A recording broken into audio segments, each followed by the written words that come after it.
ಒಂದು ವೆಕ್ಟರ್ಗೆ ಹೆಸರು ಹೇಗೆ ಕೊಡಬೇಕು ಅಂತ ಹೇಳಿ ಇಲ್ಲಿ ನೋಡ್ತಾ ಇದ್ದೀವಿ. So here V looking at a vector MN. ಯಾವತ್ತಿದ್ರೂ ನಾವು ಟೈಲಿಂದ ಶುರು ಮಾಡಿಕೊಂಡು ಹೆಡ್ಗೆ ಹೋಗಬೇಕು, ಬಾಲೆಯಿಂದ ಶುರು ಮಾಡಿಕೊಂಡು ತಲೆಗೆ ಹೋಗಬೇಕು, ಸರಿನಾ?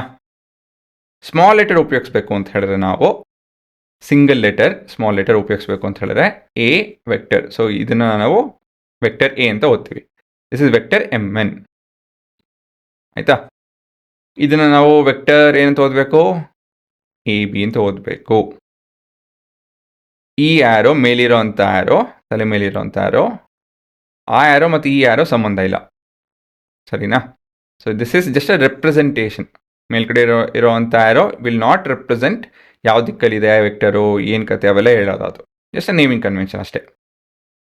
ಇದೇನಾಗುತ್ತಿದೋ, ಇಲ್ಲಿ ಟೇಲ್ ಬಂದು ಬಿ ಇದೆ, ಹಾಗಾಗಿ ಬಿಯಿಂದ ಶುರು ಮಾಡ್ಕೊಳ್ಬೇಕು, ಹೇಗೆ ಹೋಗಬೇಕು? ಸೊ BA, ವೆಕ್ಟರ್ BA, ಸರಿನಾ?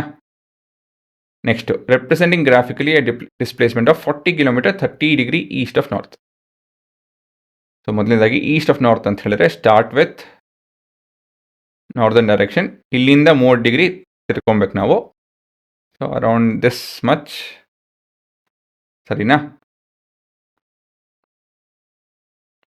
ಇವಾಗ ಒರಿಜಿನಿಂದ ಒಂದು ಲೈನ್ ಈ ಥರ ಹೇಳ್ತಾ ಇದ್ದೀನಿ. So say this is point P. So this is vector OP. ಆಯಿತಾ? ಇದು 40 ಕಿಲೋಮೀಟರು, ಸರಿನಾ? ಕೊನೆಯದಾಗಿ ಅರೌಂಡ್ ಈ ಲೆಂತು,